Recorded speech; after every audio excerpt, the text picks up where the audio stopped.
Can you please explain to us this diagram? Okay, so this is about how the training works. So, like I say, the most of the model is shared, but there's parts of it that are specific to LibreSpeech and GigaSpeech. What this decoder is it gets the language model history of the last two tokens, and it encodes it into a vector. So that's the kind of recurrent part of an RNNT. At least it's recurrent on the RNNT's output.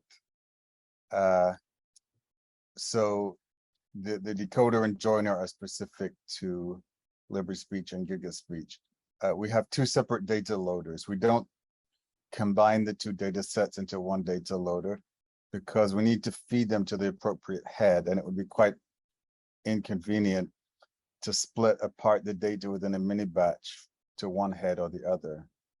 So what we do is we create two data loaders.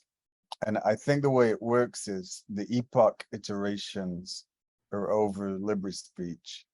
And then we just continuously get data from GigaSpeech. And when it runs out, we just restart the data loader, or we put the data loader in some kind of mode where it does that. Okay, also, can you explain to us how to decode using GigaSpeech decoder? That's the kind of thing that people had better create an issue on GitHub to ask about it. But my guys know about this, but I'm not sure of the specifics. Okay, can you explain how the GigaSpeech model is trained? Okay, so our GigaSpeech model wasn't just trained on GigaSpeech. It was trained on LibreSpeech and GigaSpeech. Now, it's difficult to combine those two data sets because they're normalized quite differently. GigaSpeech has things like comma and period as like separate words. So what we did is most of the model is like shared, but then there's two heads of it. One is for LibreSpeech, one is for GigaSpeech.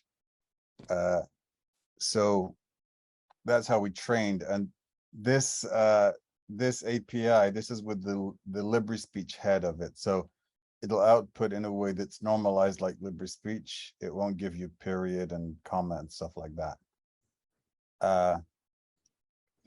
My suspicion is that probably there's not a ton of difference between what the two heads output because most of the model is shared, but I don't know that for sure. The underlying models should support decoding with GigaSpeech. You just have to pick the right top part of it. But I don't think this API supports the GigaSpeech head.